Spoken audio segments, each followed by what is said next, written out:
Bonjour à tous. Alors, il est quasiment 11 heures. Nous allons commencer le webinaire dans une minute. Merci à tous les participants qui sont déjà connectés et présents ce matin pour ce webinaire sur le recrutement à distance. Un webinaire que j'ai le plaisir d'animer avec Olivier Guérat, qui est responsable recrutement chez Cisco.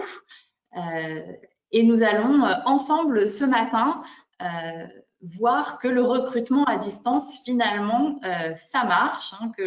C'est une question qui a soulevé beaucoup d'interrogations, notamment en début de période de confinement, parce que les périodes que nous vivons actuellement sont des périodes à remous pour les RH et en particulier pour le recrutement. Donc voilà, l'objectif de ce webinaire ce matin, c'est de faire un peu la lumière sur les bonnes pratiques pour pouvoir pérenniser son recrutement au fil du temps et voir ce que va finalement être le recrutement de demain. Bonjour Olivier.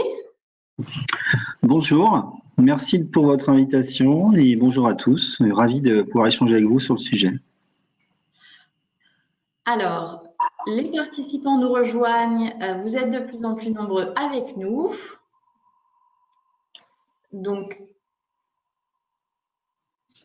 voilà, vous êtes encore nombreux à vous connecter. Bienvenue à tous, bienvenue pour ce webinaire sur le recrutement à distance. Il est maintenant 11h01, on va pouvoir commencer cette présentation. Si vous avez donc le moindre souci technique, n'hésitez pas à nous le signaler dans le chatter.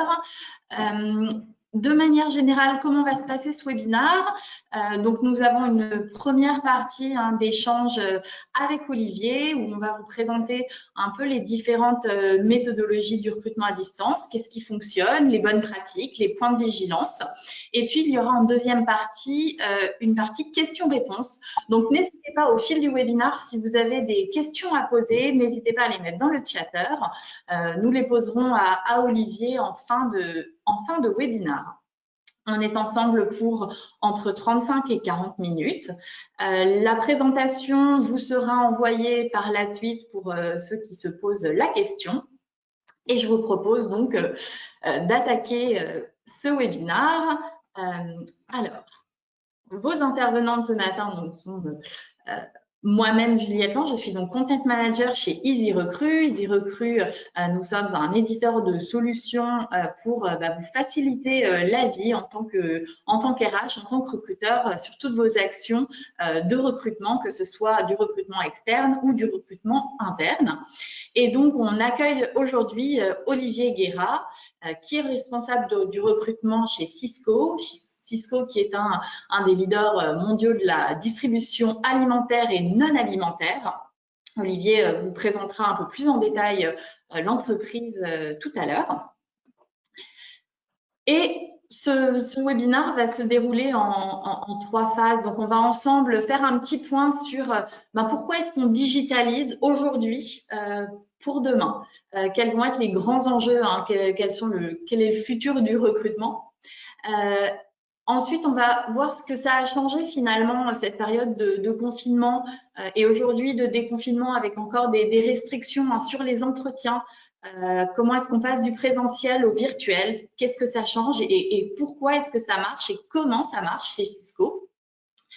Puisque vous le verrez, Cisco a poursuivi son recrutement, son process de recrutement pendant la période. Et puis ensuite, on balayera ensemble quelques bonnes pratiques et les points de vigilance sur le recrutement à distance.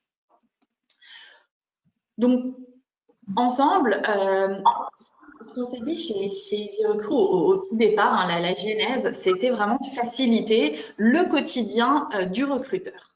Alors, pourquoi est-ce qu'on digitalise ces process de recrutement?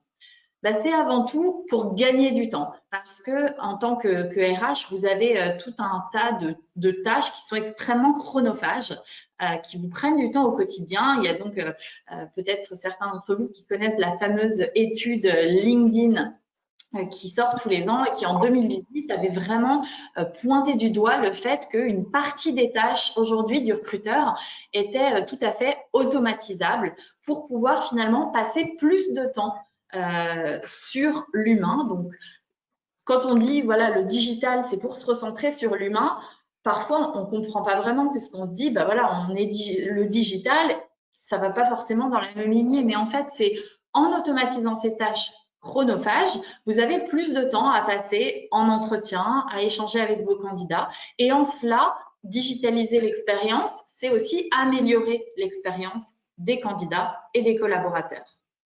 Et puis, en cette période, digitaliser ces recrutements, ça a été finalement le moyen de continuer ces activités, parce que on a tous et toutes été confinés, et donc pour poursuivre son activité, le digital, les outils, les solutions digitales ont été une vraie réponse à nos différentes activités et spécifiquement au recrutement.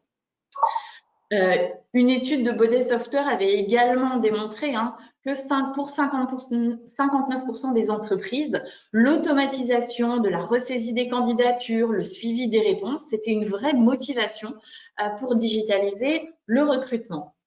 Et c'est en cela qu'on s'est dit comment est-ce qu'on va pouvoir mettre en place des outils, des solutions qui vont venir vous faire gagner du temps sur les tâches chronophages. Et dans ces tâches chronophages, on a bien entendu la présélection téléphonique. Aujourd'hui, la présélection dans la plupart des entreprises, elle se fait en 2 temps.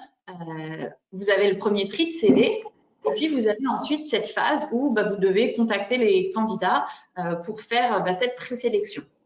Cette présélection, voilà, l'entretien téléphonique, on le sait, il faut trouver un créneau pour parler aux candidats. La plupart du temps, on se parle par répondeur interposé.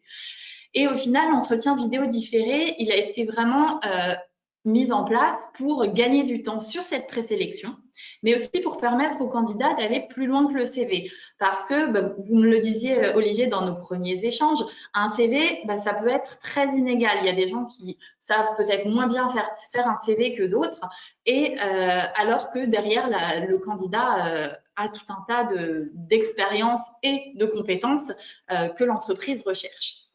Alors, finalement, la vidéo, ça va permettre aux recruteurs d'identifier les soft skills dès la phase de présélection. Surtout que les soft skills, on en parle beaucoup en ce moment parce que avec la distance, on met vraiment en valeur ces soft skills, tout ce qui va être adaptabilité, flexibilité. Et puis, avec le différé, parce que l'entretien vidéo différé, le candidat réalise son entretien quand il le veut, d'où il le veut, et on le verra pendant cette période de confinement, ça a vraiment permis aux entreprises de continuer la phase de présélection pendant cette phase-là, donc de continuer le sourcing des candidats et de continuer cette présélection. Qu'est-ce qui prend aussi beaucoup de temps? C'est organiser les entretiens de recrutement. Aujourd'hui, chez Easy Recruit, on a développé une solution qui est un peu le Doctolib du recrutement, qui est une solution de prise de rendez-vous en ligne. Aujourd'hui, pourquoi c'est important de digitaliser cette phase? C'est parce que, très simplement, organiser les entretiens selon une étude Chronophage, c'est en moyenne 5 heures de votre planning en tant que recruteur. Donc, en automatisant la prise de rendez-vous, en organisant les différents créneaux de sa semaine qu'on réserve aux entretiens et en proposant aux candidats de choisir un créneau, ça vous fait gagner vraiment un temps fou. Et la deuxième phase, donc ce sont les entretiens physiques qui, pendant cette phase de confinement, ont été impossibles. Et bien sûr, il y a les outils de visioconférence. Alors, j'imagine que beaucoup d'entre vous ont déjà mis en place des solutions de visioconférence. Aujourd'hui, on a des outils qui sont très spécifiques pour réaliser des entretiens à distance et pour, bien sûr, poursuivre le processus de recrutement. Donc, ça permet de voir les candidats avant toute chose qui ne peuvent pas se déplacer en entretien au quotidien. Et demain, ça reste une des problématiques des candidats qui ne sont peut-être pas forcément dans votre périmètre géographique, ben, vous pouvez tout de même les voir en entretien. Réaliser un entretien similaire à un entretien physique, hein, bien sûr, juste sans le serrage de main. Et puis, en partageant l'entretien vidéo avec les autres parties prenantes du recrutement, ce qui est très important, c'est d'avoir cet aspect collaboratif dans le recrutement, surtout quand on est à distance.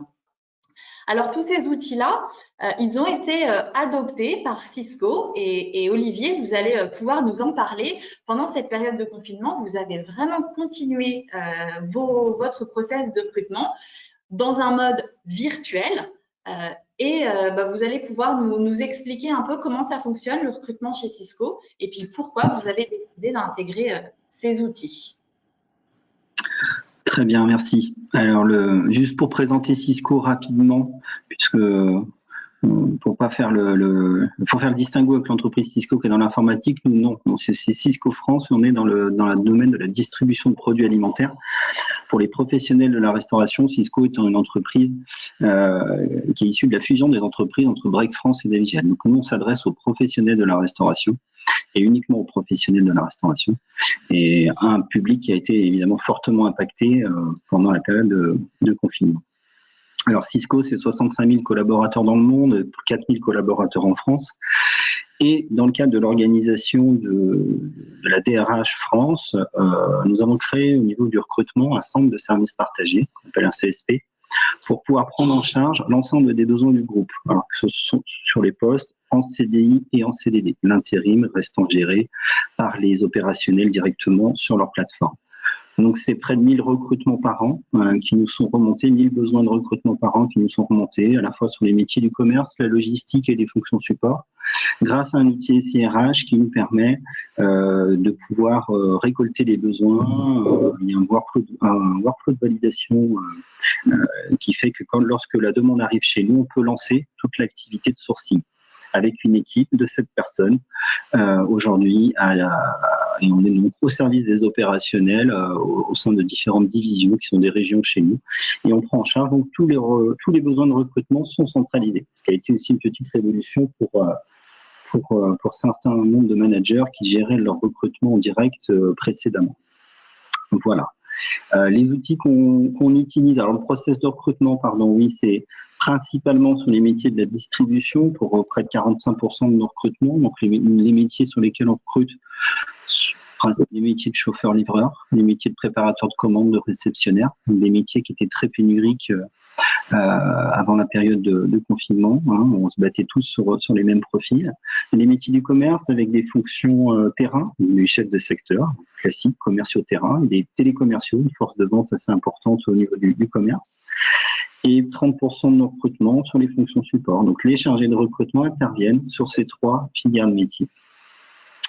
Et dans le cadre effectivement de la crise sanitaire qu'on a pu vivre, eh bien, comme beaucoup d'entreprises au démarrage, au mois de mars dernier, le groupe était un petit peu, on avait des process de recrutement qui étaient engagés sur, on va dire, une centaine de postes. Et il a fallu déjà, la direction, dans un premier temps, la direction monde nous a demandé de tout geler. Et nous, donc, on est monté au créneau quand même pour leur dire attention, attention au stop and go, attention de tout stopper pendant cette période-là parce qu'il va falloir reprendre à un moment donné. Et commençons, on leur a demandé leur accord pour pouvoir poursuivre les activités de sourcing, pour pouvoir anticiper la reprise. Et c'était important pour nous de continuer cette activité de sourcing pendant la période de confinement. Donc, on a eu un gel des embauches, mais pas un gel du sourcing. Les embauches ont repris depuis le mois de mai et de juin. Mais dans un premier temps, nous, on a maintenu une activité de sourcing pour maintenir les managers en activité, pour anticiper également les besoins qui, de toute façon, étaient valables avant la période de confinement et le resteront ensuite. Donc ça, c'était très important pour nous de maintenir cette activité-là. Alors, par exemple, si on prend le process de recrutement, comment ça fonctionne? On va diffuser nos offres via notre outil SIRH. On va recevoir un certain nombre de candidatures. Donc voilà, si on reçoit une centaine de candidatures sur un poste, les chargés de recrutement vont effectuer leur sélection via le tri de candidatures. Et ensuite, Ils vont sélectionner on va dire les 20 profils qui leur paraissent les plus intéressants et ils vont les convier à un entretien vidéo différé. Alors, on le fait principalement, nous avons créé des campagnes d'entretien vidéo différé sur des postes de commerciaux, principalement des postes de commerciaux terrain. Donc là, on va inviter les candidats via notre outil SIRH et l'interfaçage qu'on a pu avoir avec Easy Recruit. Donc, il y a un mail d'invitation qui est envoyé aux candidats pour qu'ils puissent préparer un entretien vidéo différé. Donc, il va répondre à un certain nombre de questions que nous avons paramétrées. Il y a 5 questions vidéo, des choses qui sont très simples, assez simples, sur lesquelles il va pouvoir répondre sur des durées comprises entre 1 à 2 minutes et sur des choses qui vont nous permettre, nous, déjà, de pouvoir nous forger une première opinion sur ce candidat-là. C'est important pour nous parce que on va aussi pouvoir convier à des entretiens vidéo différés des candidats qui, sur CV, n'ont pas forcément un CV qui, comme on l'a dit tout à l'heure, est très étoffé, ou voilà, il peut y avoir des expériences qu'on a envie ou en tout cas sur CV comme ça, à la première lecture, on l'aurait pas forcément retenu. Bon, l'expérience candidat nous paraît intéressante, on va lui envoyer ce lien pour qu'il puisse aussi s'exprimer via l'entretien vidéo différé. Et ensuite, on va pouvoir déjà récolter un certain nombre d'informations comme la compréhension du poste par le candidat, les motivations pour rejoindre le groupe Cisco, sa façon de se présenter, on lui demande de se présenter en 2 minutes. On questionne sur sa qualité professionnelle, sur ce qu'il souhaite mettre en avant. Et ça nous donne une première image qui est différente du papier, évidemment, puisque là, on va avoir une première interaction avec le candidat à travers la vidéo. Et ça, on l'envoie ensuite, on rédige sur les candidats qui ont pu réaliser cet entretien vidéo, on va pouvoir ensuite les chargés de recrutement vont les recontacter pour aller creuser et affiner certains points avec eux, notamment sur leur disponibilité, et puis s'ils ont envie de creuser certains points sur les motivations aux candidats. Donc ils vont faire un mini entretien téléphonique pour creuser ces points-là. Mais on gagne beaucoup de temps en amont avec cet entretien-là. Et ensuite, on envoie un compte-rendu d'entretien au manager avec le lien pour la vidéo. Donc, ils ont l'avis du recruteur via le compte-rendu d'entretien. Et en plus, ils ont le lien à la vidéo pour aller visionner, je dirais, la vidéo du candidat. Donc ça, c'est quand même un plus qui est très apprécié par nos managers parce que on a pu débloquer, et on le reverra ensuite, sur certains freins à la lecture du CV, des managers qui nous disent non, mais le CV ne m'intéresse pas. Puis finalement, en visionnant la vidéo candidat, ils se sont dit ah ok, ouais, plutôt quelqu'un qui présente bien, qui s'exprime bien, qui a de fortes motivations, et allez, on va le recevoir. Donc pour nous, c'est un outil intéressant en termes de phase de présélection. Parfait. Alors, justement, pendant la période de confinement, vous dites que vous avez continué le sourcing. J'imagine que vous avez recruté également, enfin, en tout cas, rencontrer des candidats également grâce aux solutions de visioconférence. Comment ça s'est passé concrètement, ces entretiens à distance ? Alors, pardon, excusez-moi, j'ai le téléphone qui sonne. Comment ça s'est passé? Alors, ce qu'il a fallu, effectivement, on s'est retrouvés tous du jour au lendemain, la grande majorité des différents métiers, on s'est retrouvés en télétravail pour la plupart, beaucoup aussi également de gens en chômage partiel, puisque l'activité de nos clients a été complètement à l'arrêt. Donc on s'est retrouvés à devoir s'adapter à de nouvelles façons de travailler. On a dû sensibiliser, une fois que la direction nous a accordé le fait de poursuivre nos activités de sourcing, eh bien on s'est remis en activité, sur une démarche active de présélection, de qualification de candidats. Puis une fois que les candidats sont qualifiés, il fallait que les managers puissent échanger avec eux. Et on ne pouvait pas se permettre d'attendre 1 mois, 2 mois, 3 mois, ou que la direction nous autorise à revenir sur site pour pouvoir rencontrer les candidats physiquement. Donc pour garder une dynamique sur la partie recrutement, on a utilisé l'entretien live, donc les solutions de visio-recrutement. Et pourquoi on a utilisé visio-recrutement? Parce qu'on a aussi en interne, on utilise Skype entreprise, on utilise un certain nombre d'outils, mais c'est un outil qui nous permet d'avoir une interactivité avec le candidat, qui nous permet de prendre des notes, qui est un outil qui est adapté à cette utilisation-là. Alors il a fallu le vendre en interne parce que c'était aussi un nouvel outil pour la plupart des managers. Et puis, c'était une nouvelle façon de recruter également. Donc, la première chose qu'on a dû faire, c'est une campagne de sensibilisation. On a fait la même chose que ce qu'on fait aujourd'hui avec la responsable du développement RH. On a créé un kit du management du recrutement à distance Et on a organisé un webinar avec l'ensemble des managers. On leur a proposé plusieurs dates sur lesquelles ils pouvaient s'inscrire pour leur expliquer la démarche. Et puis pour leur dire que dans cette période-là, il fallait qu'on continue de recruter et la façon de recruter à distance, le recrutement à distance allait être le moyen de poursuivre notre activité et d'anticiper la reprise. Et donc on les attendait sur le sujet et qu'on était à leur disposition et qu'on allait leur fournir un outil qui allait leur permettre de poursuivre leur activité. Donc il a fallu aussi dédramatiser l'exercice parce que c'est quelque chose qui est un exercice qui n'est pas qui est nouveau. Donc, comme pour toute nouveauté et conduite du changement, il peut y avoir des réticences ou des freins, avec des managers qui ont pu nous dire non, mais je rencontrerai les candidats à mon retour sur site, mais comme on n'avait aucune visibilité sur les dates de retour, on lui a dit les candidats, et tu vas le perdre, c'est un bon profil, il est en process par ailleurs avec d'autres entreprises. Voilà, c'est un outil qui va te permettre d'avoir un premier échange. Donc, on a fait un gros travail de dédramatisation de l'exercice et on leur a fourni on a pu échanger en webinaire avec eux aussi pour répondre à toutes leurs questions ou leurs interrogations ou leurs craintes. Effectivement, c'est comme vous dites, c'est un exercice qui risque de se pérenniser, hein, puisque tous les sièges n'ont pas encore réouvert. Il y a encore des fonctions qui restent en télétravail. Mais voilà, ce recrutement à distance, chez vous, ça a marché, puisque au cours de nos échanges, vous m'avez signifié que vous aviez pu finaliser 40 recrutements à distance pendant cette période-là. Qu'aujourd'hui les managers étaient convaincus et engagés de ce recrutement à distance et que ça vous avait donné une vraie image employeur réactive pendant cette période. L'intérêt, encore une fois, effectivement, opérationnellement, c'était de pouvoir avoir des candidats qui soient prêts lors de la reprise d'activité et on a maintenu l'activité de sourcing principalement sur le commerce et les fonctions support. Et effectivement, là, on a fait un report hier, on est à plus de 45 recrutements finalisés avec des candidats qui vont prendre leur poste là sur le mois de juin, qui l'ont pris ou qui vont les prendre sur le mois de juillet. Donc, on est en ordre de marche, on va dire, sur nos principaux besoins. Et ça c'est une vraie satisfaction. Après, les managers convaincus et engagés, c'était pas le cas au départ. Il a fallu faire un travail en amont. Mais c'est comme tout, c'est-à-dire qu'à partir du moment où on a aussi testé l'outil avec eux, on a fait des tests, à la fois qu'ils soient des tests techniques ou autres, et on s'est aussi entraîné avec eux à faire des entretiens à distance. Les chargés de recrutement étaient à leur disposition pour faire des simulations d'entretien à distance, on va dire. Et puis, lorsque les premiers rendez-vous ont eu lieu, après, c'est comme tout, c'est quand on l'a fait une fois, on le fait 2 fois, 3 fois, 4 fois, puis on y prend goût, et puis on se rend compte que c'est pas si compliqué que ça.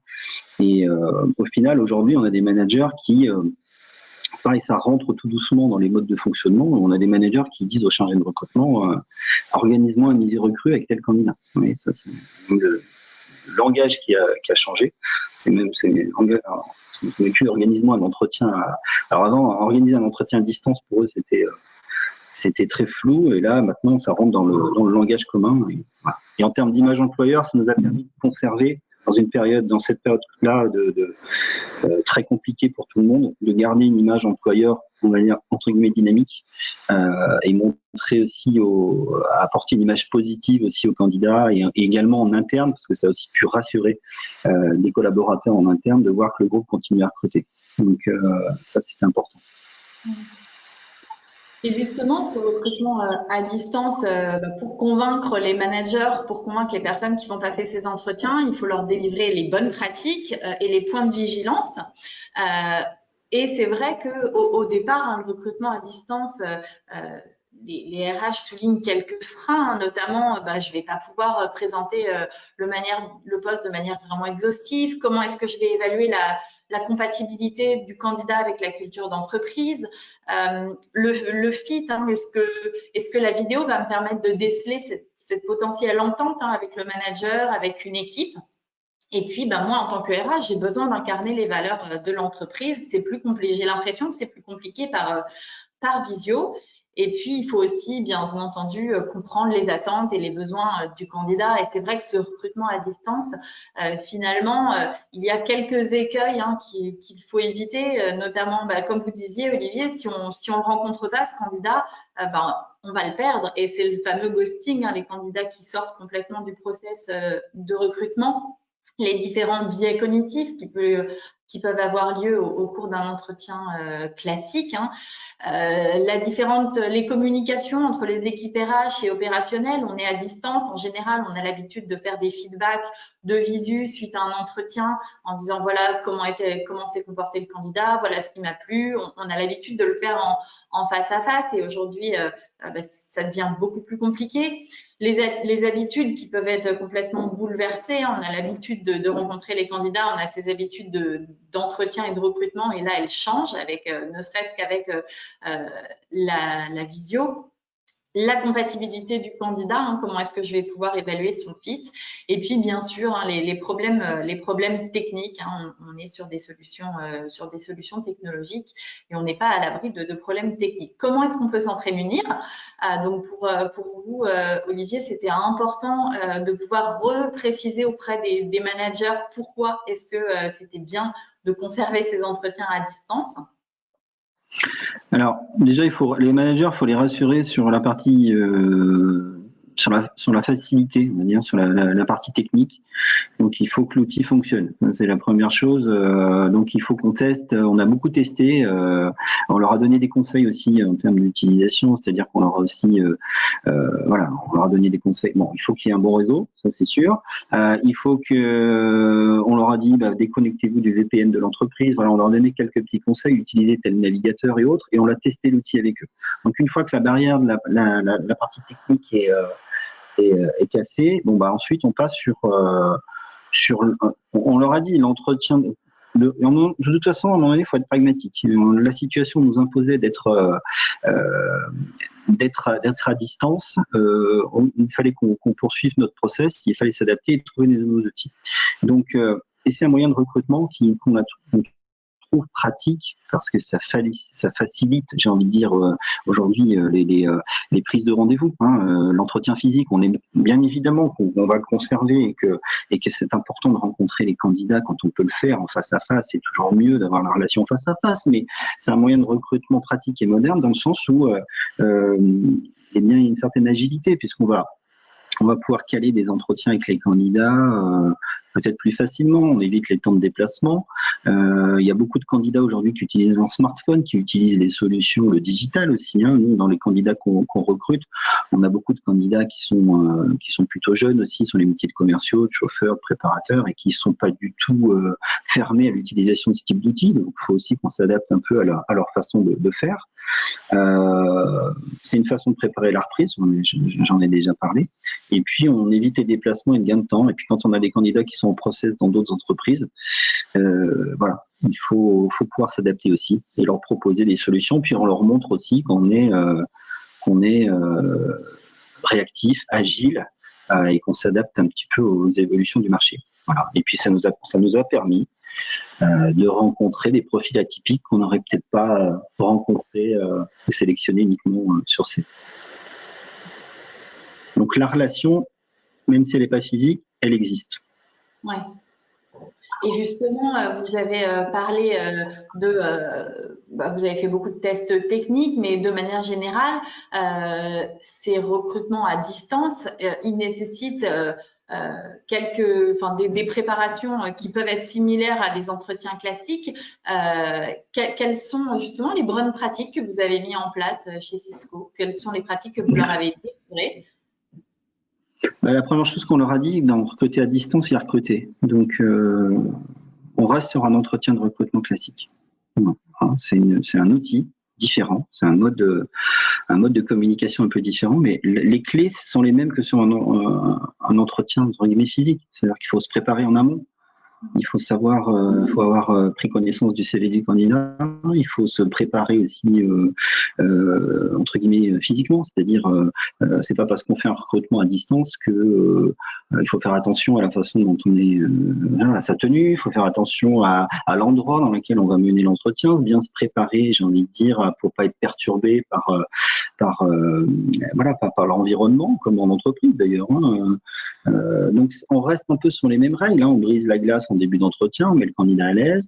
Donc on leur a dit en gros, c'est un exercice que vous avez déjà mené, que vous savez faire. Donc vous ne changez pas d'habitude, mais il faut être bien préparé.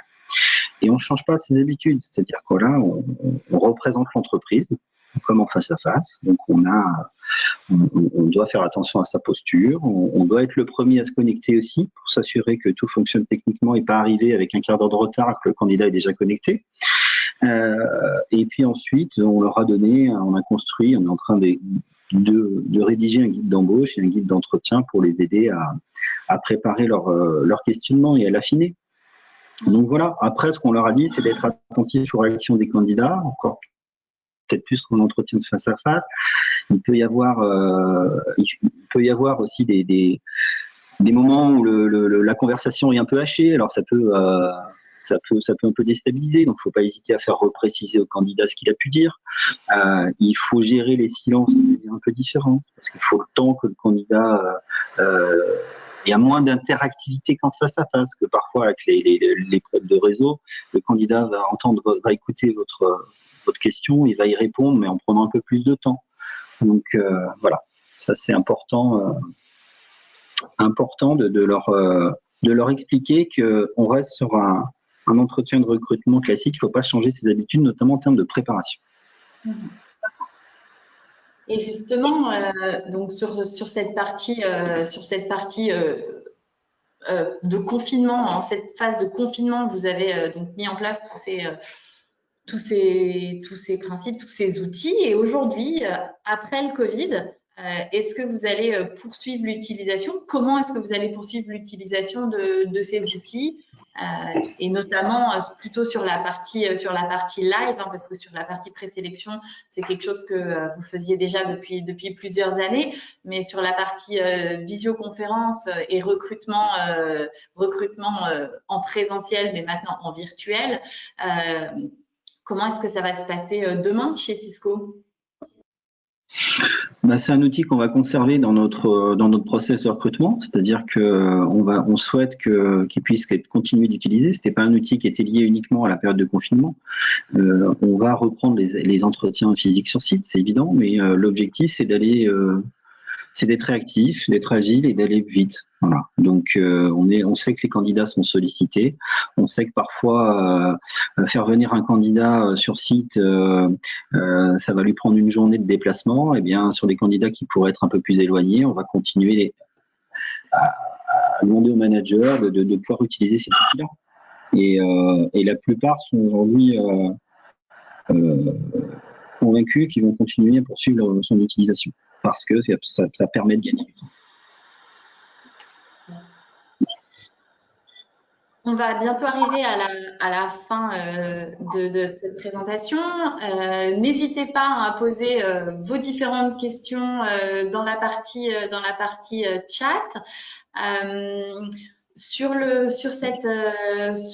Que ce soit sur la façon dont chez Cisco ils ont utilisé les différents outils, sur le recrutement de demain. Voilà, n'hésitez pas à poser toutes vos questions. On a une question sur les candidats, de savoir comment est-ce que côté image employeur, quelles sont les réactions des candidats dans un entretien virtuel? Alors peut-être Olivier, est-ce que vous avez remarqué que ça a changé quelque chose? Est-ce que les candidats sont les mêmes derrière la caméra qu'en face à face? Est-ce que selon vous, ils sont plus eux-mêmes?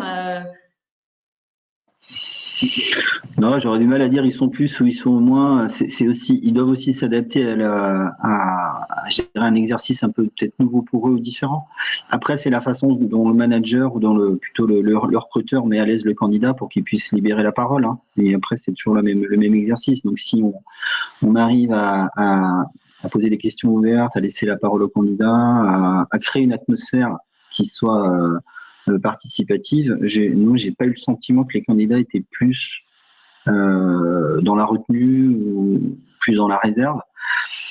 Moi, les managers m'ont pas remonté ça. Ils m'ont dit que les candidats étaient plutôt à l'aise pour mener cet exercice. Mais ça dépend beaucoup de la façon dont est mené l'entretien. C'est sûr que si on est sur un entretien très directif, bon, voilà, je pense qu'il faut aussi s'adapter à cette situation-là, mais on a pu évaluer de manière assez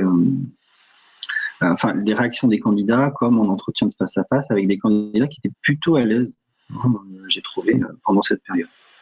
Et très peu ont refusé de faire l'exercice finalement. Oui. Ont refusé ou on a ressenti des réticences. Quoi. Assez peu, même au contraire, ils se rendent plutôt facilement disponibles. Vous parliez tout à l'heure du fait que on allait, que vous alliez aussi travailler sur des métiers qui étaient plutôt pénuriques. On sait que aujourd'hui le marché du recrutement s'est un peu retourné. On était depuis quelques années dans un marché très focus candidat, avec vraiment un marché drivé par les candidats. Aujourd'hui, on a moins d'offres de candidats, donc le marché va probablement légèrement se retourner. Comment est-ce que vous allez mettre en place les différentes solutions de marque employeur? Comment est-ce que vous allez pouvoir valoriser, justement, garder une action candidat dans un marché qui va redevenir un marché de recruteurs?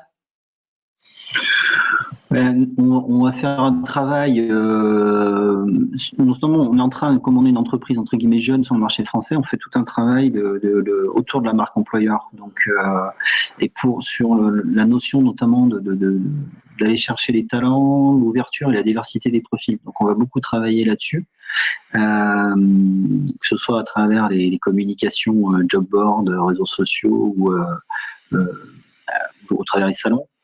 Si demain on peut y retourner. Mais voilà, on va être effectivement plus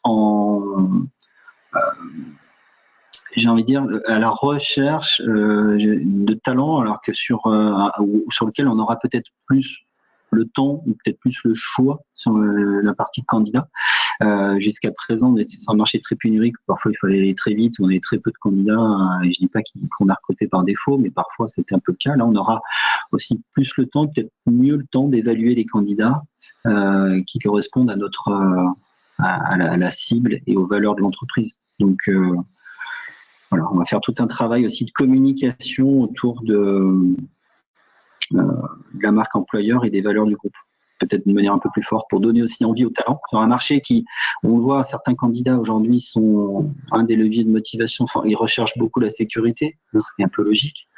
Donc avant, quand on va chercher des candidats qui sont au poste, il va falloir leur donner envie de venir. Il y aura un petit peu moins de mercenaires peut-être demain, ou des gens qui quitteront leur poste plus facilement pour aller vivre une autre aventure. Donc là, il va falloir encore plus leur donner envie et les rassurer. On a une question de Carole également qui demande si l'entretien vidéo ne dissuade pas les candidats de postuler, notamment dû au fait que cela ajoute une étape supplémentaire au processus de recrutement. Nous, je ne sais pas si ça les freine, parce que finalement, c'est pas une étape supplémentaire, c'est une étape. On ne peut pas faire l'entretien physique, donc on fait l'entretien à distance. Voilà. Donc ça fait partie du process de recrutement. Et donc à un moment donné, il faut bien échanger avec le candidat et l'évaluer. Donc on le fait par ce biais-là. Et le candidat, de toute façon, dans la période de confinement, il a très bien compris que c'était un moyen pour lui de pouvoir poursuivre le process et le suivi de sa candidature. Donc c'est pas une étape supplémentaire pour nous, c'est une étape différente ou complémentaire à ce qu'on peut avoir l'habitude de faire. Et pour compléter cette réponse, l'entretien vidéo différé fait partie du processus de recrutement dans la mesure où il vient remplacer la présélection téléphonique pour certaines Après, c'est vrai que sur les invitations candidats sur l'entretien vidéo différé, je ne vous cache pas qu'on n'a pas 100% de retour. On doit avoir un taux de retour entre 60 et 70%, ce qui est déjà intéressant sur le nombre d'invitations envoyées. Ça montre aussi un intérêt du candidat à répondre au questionnaire et quelques éléments sur sa motivation. Celui qui va faire l'entretien vidéo différé, c'est qu'il a un vrai intérêt pour l'entreprise, il a envie de poursuivre le process. Celui qui ne répond pas à l'invitation, on peut estimer qu'il a quand même moins envie de nous rejoindre. Donc, on a un taux de PA, ce qui est un peu logique, mais en tout cas, sur les retours, du coup, ils sont peut-être un peu plus ciblés et du coup, on avance avec des candidats qui ont envie de jouer le jeu. Parfait, merci beaucoup. Est-ce qu'il y a d'autres questions avant que nous mettions fin à ce webinaire? Est-ce qu'il y a des choses, Olivier, que vous souhaitiez ajouter avant de clôturer la session? Non, écoutez, pour moi, tout est clair. Je pense que juste peut-être la dernière chose que je voudrais ajouter, c'est que les managers adhèrent plutôt à l'utilisation de cet outil-là, mais il ne faut pas penser qu'on est une entreprise qui a une grande culture du digital. Donc, on a un gros travail à mener encore là-dessus. Hein. Les managers sont pas tous très à l'aise avec les outils, qu'ils soient ici RH ou les outils voilà, comme la visio recrutement. Donc, on n'a pas cette culture-là qui était très développée chez nous, mais malgré ça, on a pu quand même mettre en place des actions qui aujourd'hui, ben voilà, ils sont plutôt satisfaits parce qu'ils voient que eux, ce qui les intéresse, c'est que le poste soit pourvu et que le candidat soit en poste. Et donc, c'est un outil qui leur a permis d'avancer malgré le fait qu'ils étaient pas forcément ouverts au départ. Parfait. Eh bien, écoutez, merci beaucoup, Olivier, pour avoir témoigné ce matin à nos côtés sur le recrutement à distance. Merci à tous les participants d'avoir suivi ce webinaire. Nous espérons que vous avez pu y trouver certaines clés, certaines bonnes pratiques que vous allez pouvoir déployer dans les mois à venir. N'hésitez pas, si vous avez des questions à nous poser après coup, nous sommes à votre écoute, à votre disposition. Nous avons un petit message. Merci à vous, Johanna, d'avoir participé à ce webinaire. Il sera disponible en replay et nous vous enverrons également la présentation. Merci beaucoup, Olivier. Merci à vous. Et très bonne journée à tous. Merci. Au revoir.